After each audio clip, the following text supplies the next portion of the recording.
Olá, meu amigo, minha amiga, sejam bem-vindos a mais um Portal do José. E em meio a tantas situações complicadas que estão acontecendo aqui no nosso país e que mexem com o nosso emocional, hoje eu quero trazer alguns fatos, alguns pensamentos para ajudar a gente a entender melhor onde é que nós estamos, que caminhos o Brasil pode tomar, o que é que pode acontecer com o presidente da República, os grupos que dão apoio a ele, aos seus familiares, enfim, várias situações que explicam o nosso presente para que a gente possa explicar para gerações futuras como é que a gente teve um presidente da República em meio a uma pandemia, que ele pôde acelerar os resultados mais graves dessa pandemia, ele pôde amplificar os resultados danosos dessa pandemia e permaneceu no poder. Se você está chegando agora, seja bem-vindo, se inscreva aqui no nosso portal, assista os nossos outros vídeos, compartilhe se você achar bacana, dê joinha para a gente chegar a mais pessoas como você e mande seus comentários para cá, porque são sempre lidos e são sempre considerados. Gente, o jornalismo, a sociologia, a história, a antropologia, cientistas políticos, todas essas pessoas terão muitas dificuldades para explicarem como é que Bolsonaro permaneceu à frente do nosso país, sendo a figura que ele é. Quem ainda dá apoio a Bolsonaro? Quem são essas pessoas? Bom, todos nós conhecemos uma pessoa ou outra que ainda apoia Bolsonaro assim, de uma forma muito veemente. Mas nenhuma dessas pessoas é capaz de explicar para a gente, de forma racional, o que as leva a apoiar o Bolsonaro. A coisa sempre vai descambar para o aspecto emocional. Porque se a gente analisar assim friamente, Bolsonaro é um bom homem público, ele sempre foi um homem público que foi um exemplo para outros homens públicos, é um homem que se locupletou, se enriqueceu em atividades públicas de uma forma muito superior aos vencimentos que ele ganha. Ele é um homem que sempre foi religioso, um homem que sempre defendeu princípios religiosos, ele sempre foi um benemérito, ele sempre ajudou instituições de caridade. Ele, como deputado, ele apresentou algum projeto de lei para beneficiar alguns grupos desfavorecidos economicamente. Qual foi a atuação desse homem ao longo da sua vida? Ele é um bom pai, ele educou seus filhos para serem homens honestos, homens que não fizeram do serviço público uma forma de se enriquecerem também. Os filhos podem explicar como é que eles compraram tantos imóveis. Os seus parentes todos também tiveram algum tipo de lucratividade. As ex-mulheres ficaram muito bem também economicamente, isso de forma honesta. Esse é um homem que defende princípios religiosos, um homem que sempre esteve envolvido com a prática religiosa de uma maneira geral, um homem que conhece a Bíblia. Você, quando coloca Bolsonaro, por exemplo, ao lado de uma figura como Jesus Cristo, qual a identidade que você pode estabelecer entre ambos? Existem situações que você possa dizer que se assemelham, a característica de um e a característica de outro? Então, várias dessas perguntas, você já sabe quais são as respostas. Bolsonaro é um homem honesto, um homem que tem uma probidade? Gente, os grandes veículos de comunicação começaram a dar relevância novamente à questão das rachadinhas do Bolsonaro. Isso aqui, as gravações já estão circulando em vários lugares, mas vamos lembrar aqui, eu quero chamar a atenção para vocês da diferença entre o discurso e a prática. Vejam a prática de Bolsonaro e de seus filhos contada pela uma ex-cunhada, como é que ele embolsava, segundo o Ministério Público do Estado do Rio de Janeiro, em média 83% dos salários das pessoas que eram lotadas nos gabinetes da família Bolsonaro. Vamos acompanhar aqui esse trechinho, vamos lá. E o André dava muito problema aí, porque o André nunca devolveu o dinheiro certo que tinha que ser devolvido, entendeu? Tinha que devolver 6 mil, o André devolvia 2, 3. Foi um tempão assim, até que o Jair pegou e falou, ó, chega, pode tirar ele, porque ele nunca me devolve o dinheiro certo. Foi um tempão assim, até que o Jair pegou e falou, chega, pode tirar ele, porque nunca me devolve o dinheiro certo. Segundo matérias em vários jornais, porque são públicas hoje, né, as investigações do Ministério Público, a investigação do Ministério Público do Rio apurou que 10 parentes de Ana Cristina, ex-mulher de Bolsonaro, sacaram em dinheiro vivo, em média, 83% de seus salários na Assembleia Legislativa do Rio, num total de 4 milhões de reais.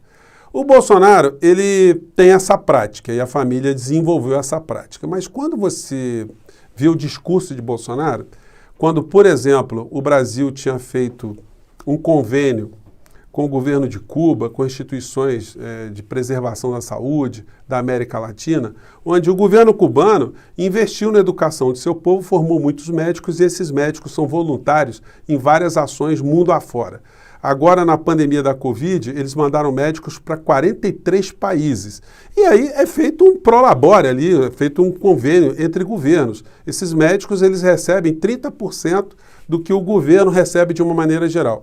O Bolsonaro, para esculhambar esse programa que já tem décadas e que ajuda países que não têm médicos no mundo inteiro, ele disse isso aqui, achando um absurdo que 70% desse convênio ficasse com o governo cubano, né? Vamos acompanhar aqui a fala daquele que pegou 83% em média dos salários das pessoas dos seus gabinetes. Acompanhe. A situação de prática de escravidão que estão sendo submetidos os médicos e as médicas cubanas do Brasil. Imaginou confiscar da senhora 70% do seu salário? E queremos o salário integral. Tá? E queremos o direito de trazer a família para cá. Isso é pedir muito? Isso está em nossas leis, que estão sendo desrespeitadas. Então, vocês vejam, ele todo moralista ali falando de 70%, mas o Ministério Público e todas as gravações estão dizendo para a gente quanto é que a família Bolsonaro embolsava. Gente, nós vamos ter dificuldades para explicar para gerações futuras como é que a gente teve no nosso país um governante com todas essas máculas, como ele conseguiu se manter no poder. Eu vou tentar aqui fazer uma metáfora para vocês. Imagine que você vai para um restaurante e o restaurante tem lá um gerente que está te tratando mal, ele não está olhando para você. Quando a comida vem errada, ou vem fria, ou vem estragada, e você fica enlouquecido, e você não tem mais o que fazer, você quer falar com o dono do restaurante, porque o gerente você não consegue entender por que ele está ali. Não é possível. Bom, se você pode se levantar do restaurante e ir embora e ir para outro restaurante, você vai à delegacia de polícia, faz alguma reclamação, vai ao PROCON, faz alguma coisa. Só que o Brasil hoje virou um grande restaurante, onde nós estamos sendo desrespeitados pelo gerente, o gerente está pisoteando em cima da gente, tem gente morrendo dentro do restaurante, ele está rindo, ele está debochando dessas pessoas, e você quer que uma providência seja tomada, você quer que ele saia, não é possível. Só que os donos desse restaurante Brasil, eles estão protegendo esse gerente.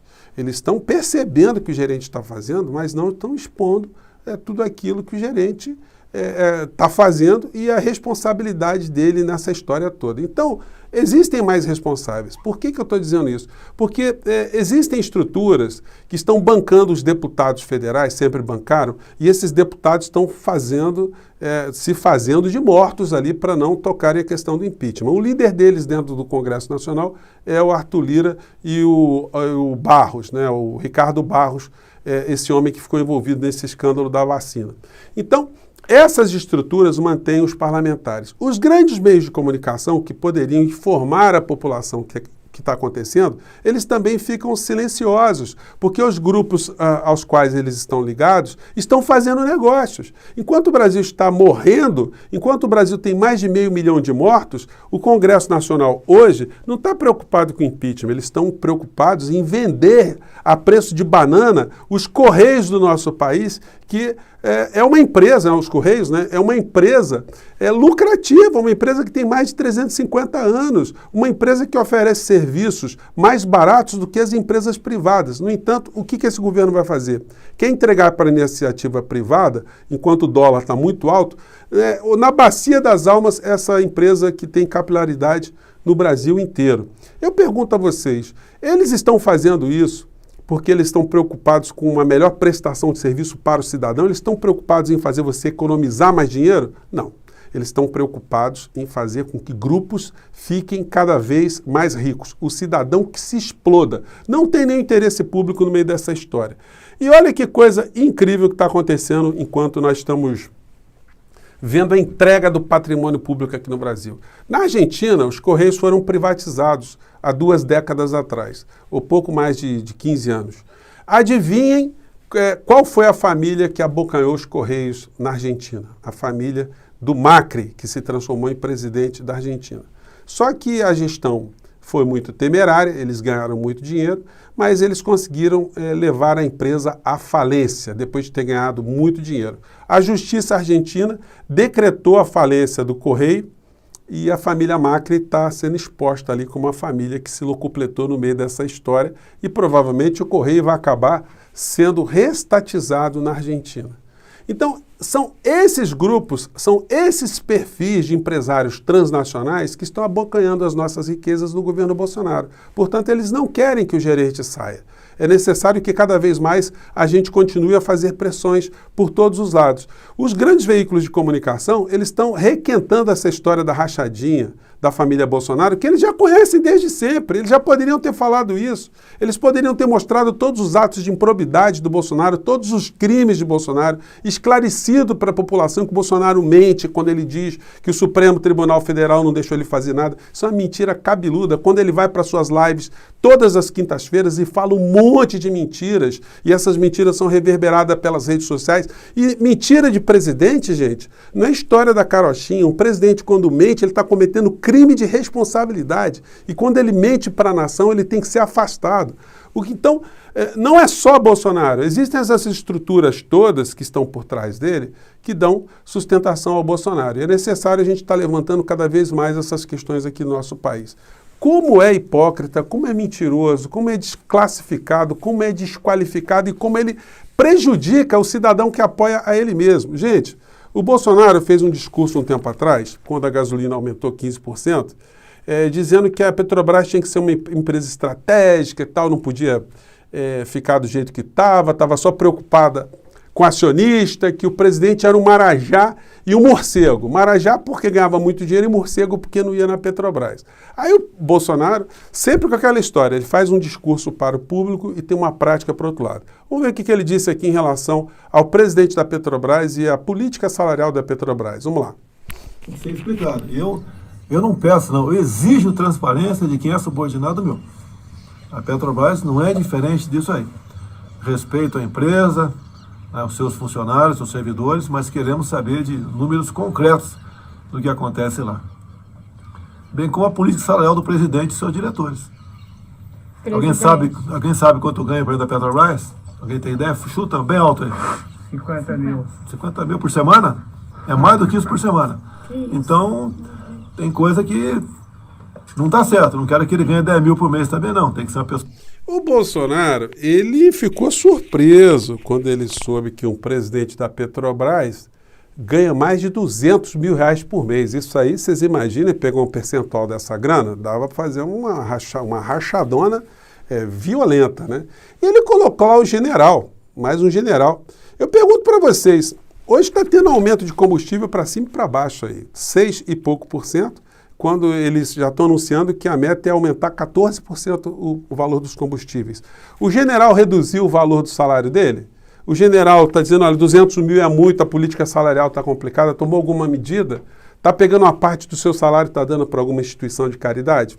Pelo que a gente sabe, não, né? E não é só o combustível, né? O gás também está subindo, o gás de cozinha. Então, muita gente aí numa situação extremamente complicada. E a gente está vendo, por conta dessas situações, em editoriais como esse aqui do Valor Econômico, que as famílias estão se endividando por conta da crise econômica que a gente está vivenciando no nosso país. E quem está bem dessa história? Banco. Os bancos, tem ali o Paulo Guedes como seu gerente, seu preposto, já estão articulando de pegar o dinheiro das pessoas que recebem Bolsa Família nesse trambique do consignado. O cidadão pega um empréstimozinho, paga uma taxa de juros escorchante e não recebe. O banco passa a receber boa parte do Bolsa Família, que é uma coisa absolutamente gangsteriana. Isso é um bandidismo, isso é uma coisa safada, uma coisa pilantra que esse governo está fazendo. E aí eu pergunto para vocês, como é que você consegue explicar lá para as outras gerações que nós temos um governo que está fazendo isso? Uma política econômica que aumenta preços em supermercado, energia elétrica, privatiza tudo, saqueia todos os bens da nossa soberania, faz da administração pública um cabide de emprego de militares incompetentes, e agora a gente está vendo também que militares envolvidos também em trambiques de vacina. Enfim, o que é que justifica essa figura? O gerente não ter sido demitido. Simples assim. Quem é o dono da empresa, quem está controlando principalmente os pontos estratégicos dessa empresa, quem controla, financia os deputados federais, senadores, quem coloca propaganda na televisão, quem são os grandes veículos de comunicação, estão protegendo essa situação absolutamente infame, inconfessável aqui no nosso país. E, por outro lado, também a gente vai vendo, se você quer saber, gente, o que o Bolsonaro vai dizer amanhã, é só você acompanhar aqui o tutor, o mentor espiritual dele, o espiritual e político. Aqui o Malafaia, que já deixou de ser religioso há muito tempo, fazendo a pregação aqui contra o sistema eleitoral brasileiro, dizendo que vai ter fraude. Gente, isso é coisa de um homem que se diz um homem de Deus? O homem dizer que vai ter fraude? O homem se envolver numa teoria conspiratória contra a nossa Constituição, contra o nosso modelo constitucional? Acompanhe aqui e vejam como é chula a fala dessa criatura aqui para desmoralizar o voto aqui no Brasil. Vamos lá. O boletim de urna só dá resultado. Imagine você, como um procurador falou, uma reunião de síndicos do prédio, você chega com a urna, cada um vota na urna e você leva a urna para casa. Para você dar a contagem, depois você apresenta um boletim. Está sendo solapado o direito do povo brasileiro. Tem que se dar publicidade à contagem. Aí você vê, o Bolsonaro fala exatamente a mesma coisa, porque o pseudo-religioso e empresário da fé fica dizendo essas aberrações todas e um monte de gente ainda passa a acreditar. Gente, olha, eu de vez em quando escuto aqui direto, as pessoas escrevem aqui, aceita que dói menos, o choro é livre. Normalmente as pessoas que fazem isso são as pessoas que estão sendo mais viciadas politicamente, são as pessoas que mais estão entrando pelo cano. O que a gente pode fazer para alertar essas pessoas é a coisa mais difícil do mundo. Talvez a explicação seja possível ser encontrada apenas no campo psiquiátrico, porque no campo lógico, como eu falei para vocês, não há nenhum argumento que faça uma pessoa defender Bolsonaro.